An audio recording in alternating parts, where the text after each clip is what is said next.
Swayam Prabha. Digital India. Educated India.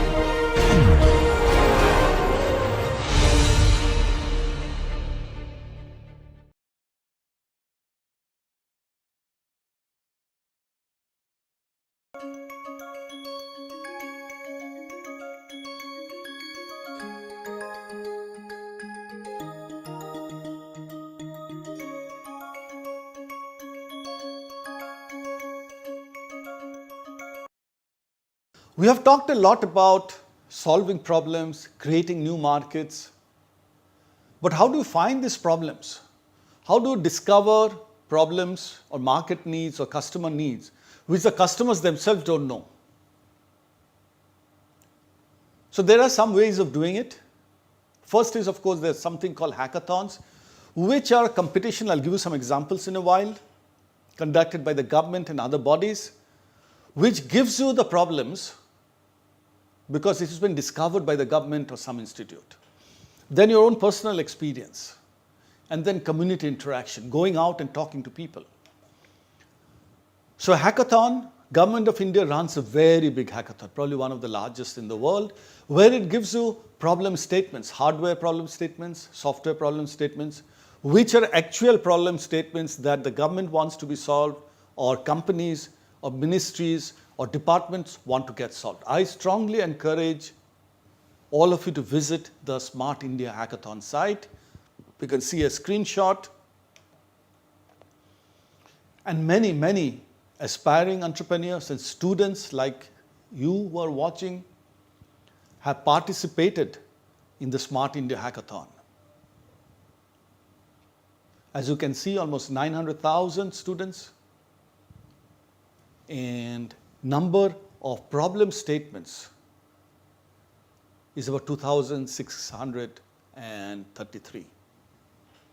So there are 2,600 problems which are announced in this hackathon. And it will continue to be announced every year. And some of you or all of you who want to do a tech startup can actually look up the site and solve the problems. It's there in front of you.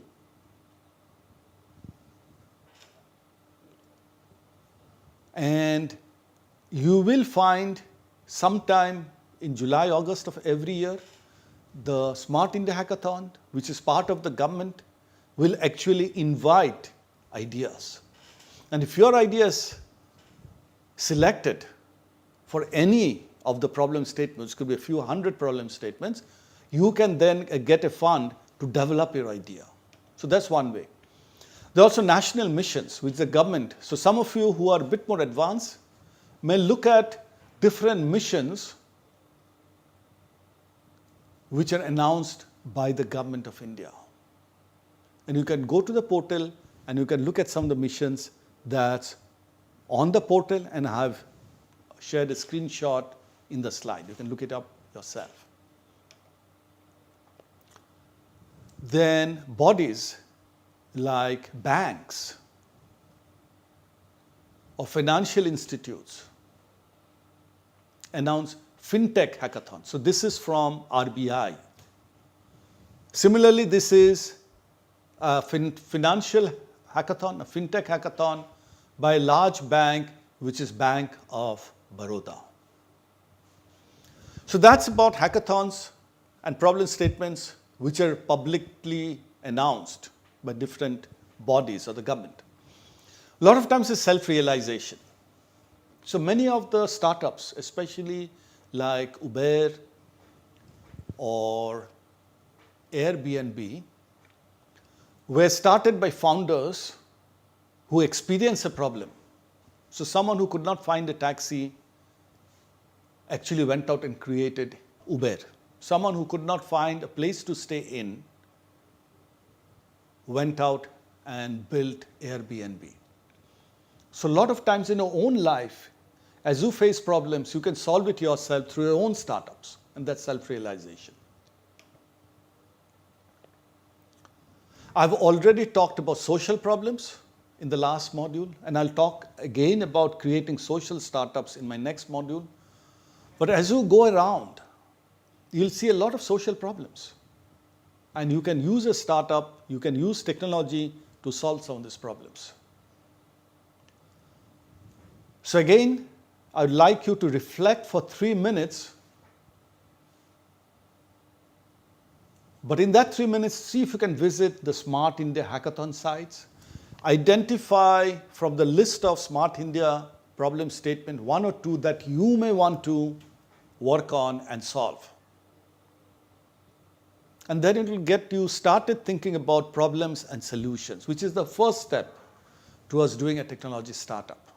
So please visit the website, look at the problem statements, choose 1 or 2, and then write it down in a course journal and start thinking about it. So please reflect for 3 minutes.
Now let's look at some of the methodologies for a startup.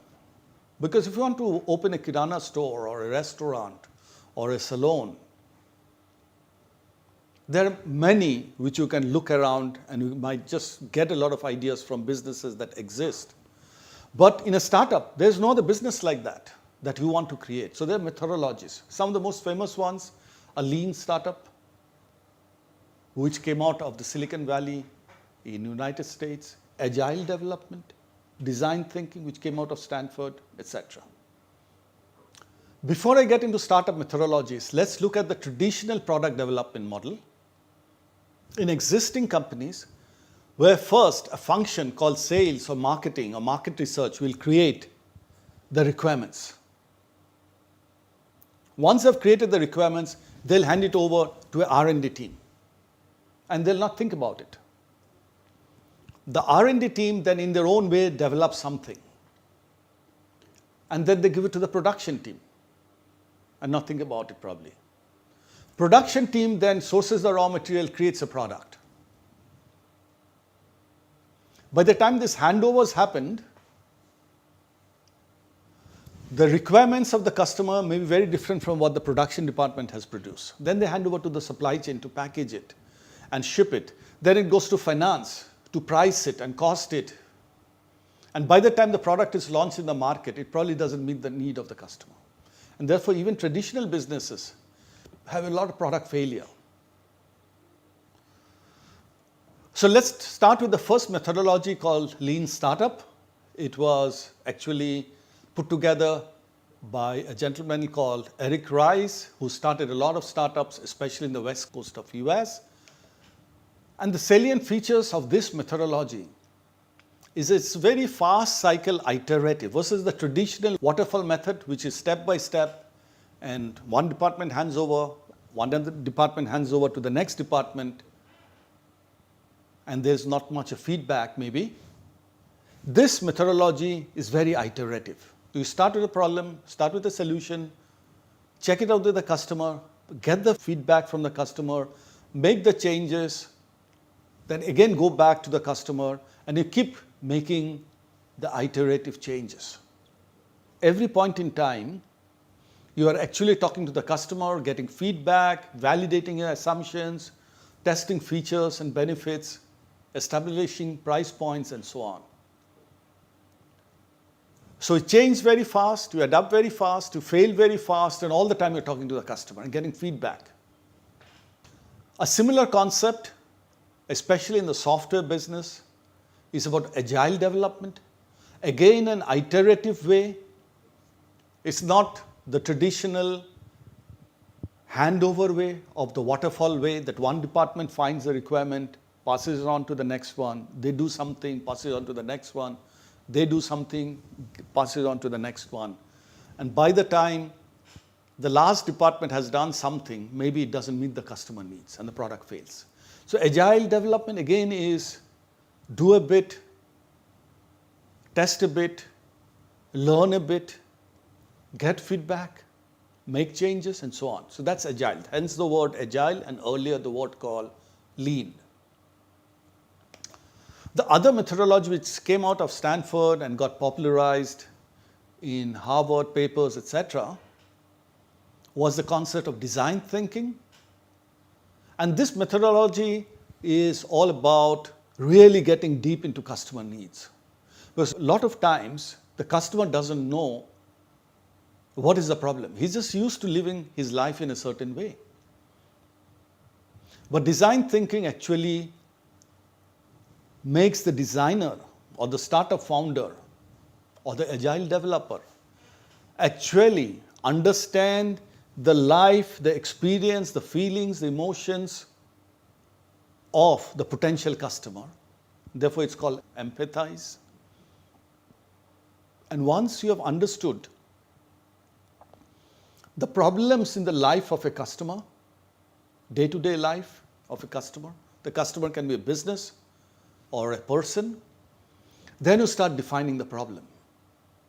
So the problem is defined with deep insights of the customer. And then you start ideating different ways to solve that problem. Then you design it. First you design a prototype. Again you go back to the customer, refine the prototype, go back to the customer, and so on. So the common thing you will see in all of these methodologies for startups, be it lean startup, design thinking, agile development, is very iterative, is very fast cycle, very quick, maybe hours from one prototype version to the next prototype version. Very interactive with the customers, very multifunctional. So there's no difference between the sales guys or the marketing team who is finding the customer needs and the finance person who is actually defining the price. It's all together. So this is a common thread between some of these startup methodologies, and I encourage each of you to actually go deeper or get into other detailed courses. It could be my course, or it could be some other courses which explains some of these methodologies in detail. One other part, assuming that you've understood the customer problem, assuming that you've developed a customer solution, assuming that the customer is happy with your solution, assuming the customer is willing to pay for the solution, now you have to create a business model, which essentially means that if you've done a pilot or a testing with maybe 10 customers, 100 customers, 1,000 customers, how do you then create a business, a profitable business, a long-term sustainable business, where you are probably meeting the needs of 100 million customers, a billion customers, or you are creating products and services for those millions. It is one thing to create prototype of, let's say, the Apple iPhone and get good reviews and then probably test it and maybe even sell it to maybe 100 or 1,000 iPhone users. It's a whole different challenge than to scale that iPhone or that iPod or that service, that e-commerce service or the Netflix platform, and then scale it for hundreds of millions or billions of phone production, iPhone productions or Samsung production, phone production or TV productions, and to meet the needs of billions of consumers of Facebook or Netflix or Flipkart or Ola. And therefore you have to create a business model. And there are many ways of defining a business model. So one of the ways of defining a business model, which means how will you go from a few customers who are happy and paying for a few of your products to crores and millions and billions of customers using and paying your product or service. As you saw in the previous slide, a gentleman called Mr. Alexander Osterwalder defined a simple way to make your business model. And if you look at what's on the screen, this is called a business model canvas. You basically start with your value proposition for the customer. Why will the customer use your product or your service? Why are you better than anybody else?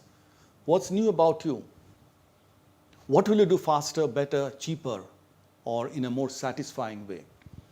And then in this model canvas, you define who your customers are, who your customer channels are, which means how will you reach those customers, and then what are the customer segments? Men, women, urban, rural, old, young, educated, not so educated, rich, poor. What are the segments that you're targeting? So on the right side, you get all the customer attributes. On the left side are the production-related attributes. How do you produce those services and products? Who are your suppliers? What activities will you do? Will you make? Will you buy? Will you have a lot of people? Will you have big plants?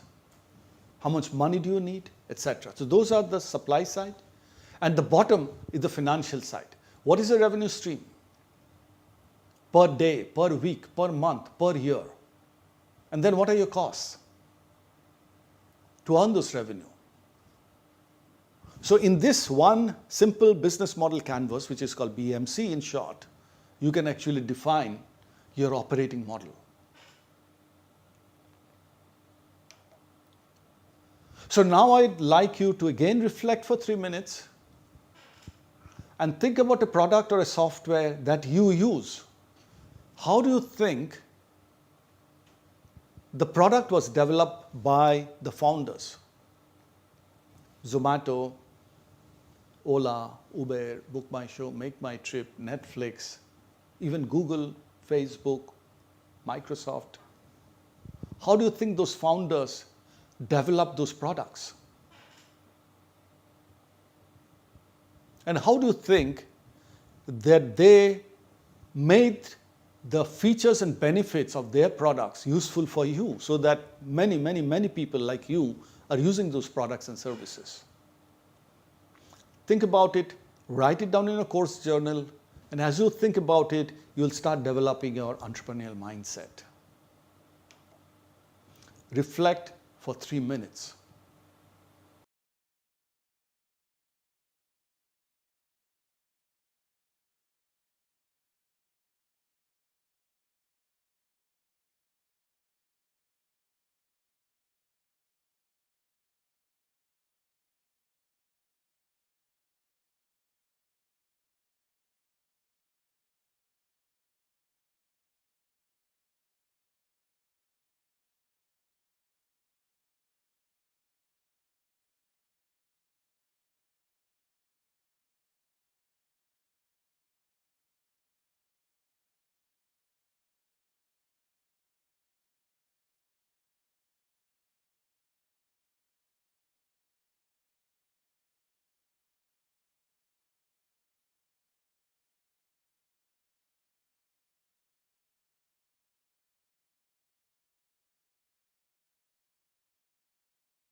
So with that, we come to the end of this module. Thank you. Namaskar.